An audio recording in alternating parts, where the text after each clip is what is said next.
Remember that Jeep that we just bought, the 98 two-wheel drive Cherokee that Kyle insisted on calling a 99? This guy. I think I also called that thing a truck during the test drive, but you gotta understand, as far as I'm concerned, they're all the same.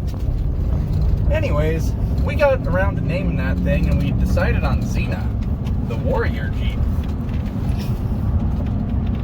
You can't name your Jeep Xena the Warrior Jeep and not build it for the trail. And as you recall, that thing has a blown transmission, so we jumped on the classified ads and found the cheapest, most reliable looking transmission from the pictures we could find. Came up with the guy down in Denver who's got one for sale for $100. And the guy put a lot of details on there and took more than 2 pictures, and I compared the pictures with the part numbers to the Mopar website, and it claims to be a correct transmission for a 1998 Jeep, and the guy even says it came out of a 98 Jeep that he swapped over to 4-wheel drive. So we're pretty excited about it, and you know, we feel like it's a fair deal at $100. And when we find a deal that just seems fair, we just give the guy what he's asking for, because there's no point in showing up and disrespecting somebody who's letting you into his home if he's got something for sale that you want to buy and the price seems fair before you show up. There's another one down in Denver for $80, but that guy took one picture close up of the side of the case on the transmission, and that doesn't seem like a guy you can trust. And just so we have some company, we brought the dogs along with us. Baloo's back there. Get a look at Baloo. He's eating the wrapper to the Burger King that I had 3 days ago and left in the truck. And Ashley's the cameraman today. Camera woman? Camera person today. Dale, I don't know where Dale is. And well, we're on our way to go get Tim right now, so get on the interstate here and we'll check back in a little bit. We'll show you some tips and tricks on inspecting an automatic transmission when you're going to pick one up. Don't take my word for it though, because I probably don't know what I'm looking at. And if you know something that I don't know, or you think that what I'm saying is wrong, probably is, comment below and let us know, because we want to hear from you. See you in a bit.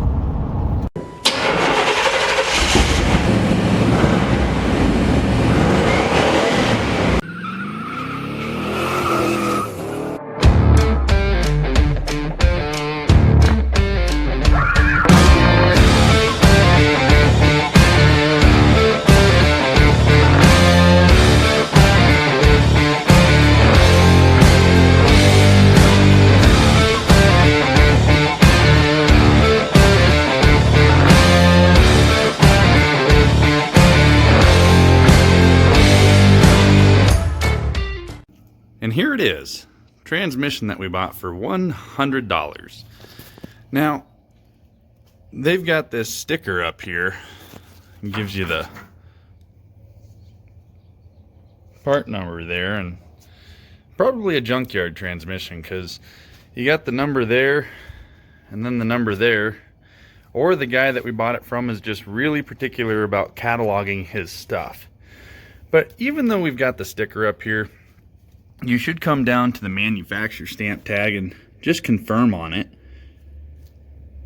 That 52104180AC will tell you which transmission it is, and this one fits our 98 two-wheel drive Jeep.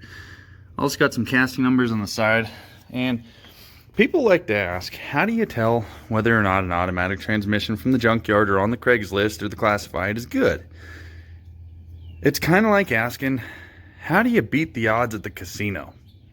You can come up with your method, but the best you can do is just pretend you know what you're doing. In here, we look in, this is one of the fluid lines, and you got a little bit of fluid coming out there. It's kind of brown, but we'll touch on that in a minute. Another fluid line there. And all I'm really looking for here is just to make sure the threads aren't stripped. Because if the threads are stripped in there, then you have to tap it and it's just becomes a whole big thing. So the fluid dipstick tube. Go to your toolbox, grab you one of these white zip ties and just cram that in there.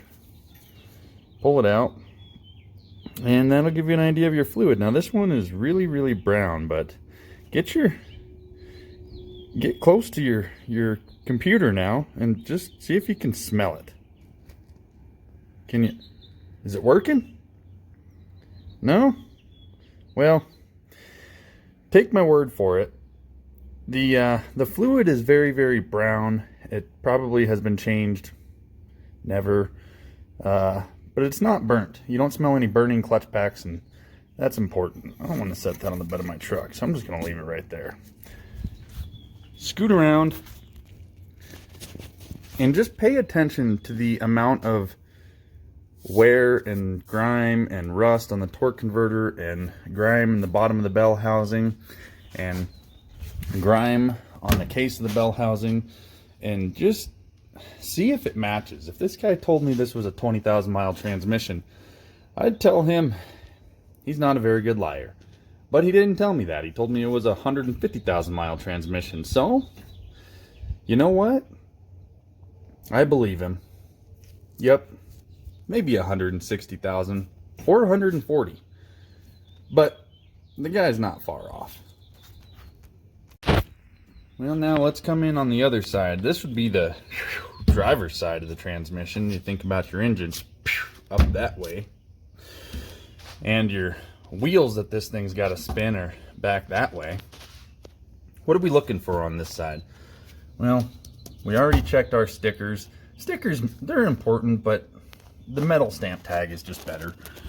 Look for your electrical connectors. Make sure, you know, any connectors that are left on there aren't broken, but more importantly, make sure that the actual sensor aren't broken. And I know they're not expensive, you could replace them, but it just kind of shows what level of care was taken when this thing was pulled from whatever it was pulled from.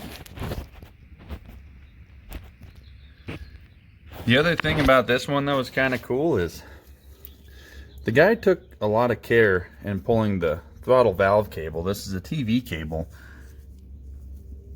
When he didn't break any of it, and the cord looks like it's in good shape. Got a little bit of a crack right there, but nothing too big, nothing to be worried about really. And that operates a couple of things. It helps with your modulate the line pressure, and it also doubles as a kick down. Listen, shh, shh.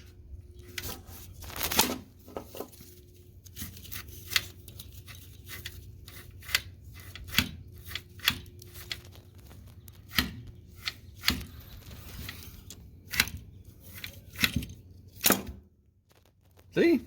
A little gremlin in there tells the transmission what you want it to do. Well, there's one more thing that I like to do. Go all the way forward so you know you should be in park. And then one back is going to be reverse. Two back is going to be neutral. And I do this on every automatic transmission, just so I can come back over here to the tail shaft. Now on the tail shaft, we want to look for a few things. We want to look to see if the splines are dinged up or dented and missing and cracked and whatnot. And it looks okay. We'll spin her around here. Scoot into the seal. Make sure we don't have excessive leakage out of the seal. And a little bit, but not too bad. But then come in here and just see if you can turn on her. This one, it turns smooth. I know it's in neutral, but when I'm rotating it, I don't hear any metal chunks floating around, and it's got kind of a tight seal to it. If you come in here and this is all flippy floppy and it spins like a fidget spinner, just understand that that's probably going to be a bad sign. So all in all, oh, one more, I almost forgot. A little vent tube up here. I'll make sure that's not missing or cracked or filled with crud. And again, super easy to replace these little vent tubes, but the bigger issue is it clogged and mucked up? Overall, I'm confident that this is going to do what we needed it to do, which is get us down the road in our two-wheel drive Jeep. And it even came with a flex plate that's going to go straight to the metal scrapper, or maybe we'll find something creative to do with it. But it came with premium filter with gasket, wicks. We looked in there and yep, they're still in their little manufacturing baggies. And a guy who buys wicks and catalogs his parts is a guy you can trust. Closing thoughts on this: how do you know if your automatic transmission that you're buying from the classified ad is good? Use your intuition. Look at the ad.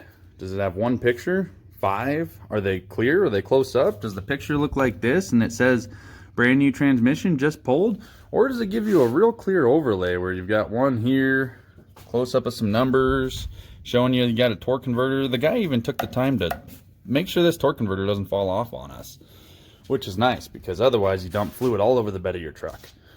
When you meet the guy, ask him about it, and if he tells you, you know, I really don't know anything about it, I got it as part of an XYZ swap, then he might be telling the truth, which means you're kind of just luck of the draw. Hope for a high card.